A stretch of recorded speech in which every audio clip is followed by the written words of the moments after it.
Hello.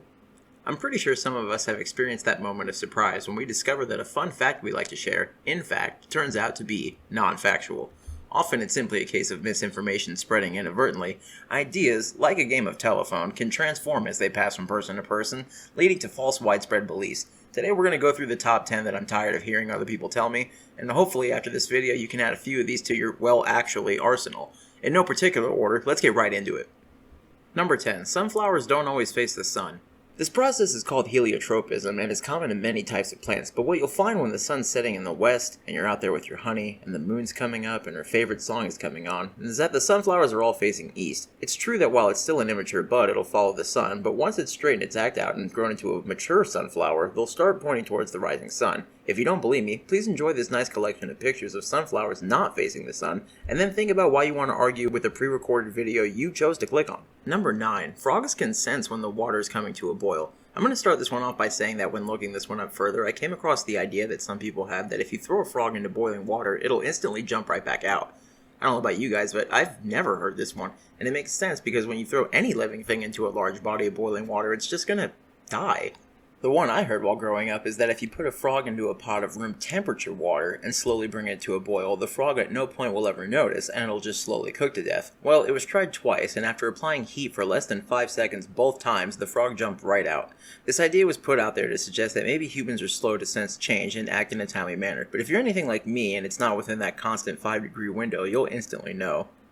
Number 8. Snake jaws don't unhinge. In reality, their jaws move independently of each other, and their mandibles are connected with a sort of elastic ligament more loosely connected to the skull that lets them stretch their mouths open wide. I also can't find where else to fit this, but pit bull jaws don't lock. These animals aren't breaking their mouths in order to inflict damage. Number 7. There's no red telephone from the White House to the Kremlin. Not only was it never red, it was never a phone. The first instance of such a hotline from Washington to Moscow was done through fax machines, which I'm sure was never a problem ever. And since 2008, they've been doing it all through secure email. Moreover, the Kremlin links to the Pentagon, not the White House. Number 6. Betsy Ross didn't make the first US flag. It's a story made up by her grandson, and even that story got blown out of proportion. Even in his story, he only says that his grandmother only took credit for the 5-pointed star on the flag. There were 17 people in Philadelphia who were flag makers or upholsterers at the time, and even Ross's grandson admits that those 16 others were also making variations of the flag around that time. Nobody wrote about a flag being made in 1776 in their letters or diaries either. Even though this design is still called the Betsy Ross flag to this day, its designers are listed as various. Number 5. The seeds are not the spiciest part of a pepper. No, it's actually the placental tissue that holds the seeds. The seeds themselves hold around 10% of the pepper spice, and that's usually introduced during processing. People probably think this because when you're trying to get all the seeds out, it's common to just scoop out the whole inside, thus also removing the placental tissue. You can still use this to your advantage and burn your enemies with your mild peppers. Number 4, and this one pains me to say, irregardless is a real word, and it's only because so many people use it. Could be worse though. Back in the 1850s, we were seeing its more ugly form of unregardless. What the fuck? But thankfully, sanity prevailed and we stopped doing that. Merriam-Webster assures us that they put a lot of thought and consideration into including this word, as well as chillax, facepalm, and unfriend. Number 3. Rule of thumb didn't allow circumstantial spousal abuse. The expression rule of thumb didn't originate from an English law allowing a man to beat his wife with a stick no thicker than his thumb. First of all, there's no record of the judge who supposedly said it, saying it. Second of all, it was never a law. Third of all, what they were referring to was tradesmen in the 17th century using their thumbs as a unit of measurement for various materials. A good rule of thumb when hearing crazy stuff like this is to be suspicious of its authenticity.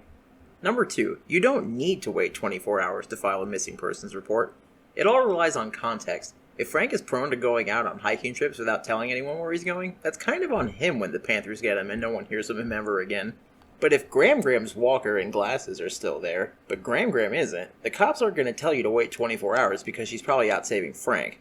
The point is that if there's evidence of violence or a genuinely unusual absence, it's important to start looking immediately. The first 72 hours in a missing persons case is the most critical.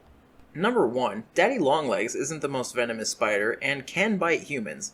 This right here is a daddy longlegs. These are what people also call daddy longlegs. This thing here is just a mosquito. What the hell are you people doing calling it?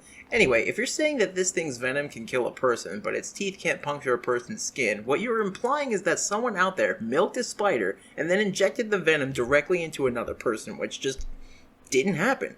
These things here don't even produce venom at all. And this thing here makes such a small amount that when it bites you, with its fangs that can totally puncture you, by the way, it only leaves a mild burning sensation.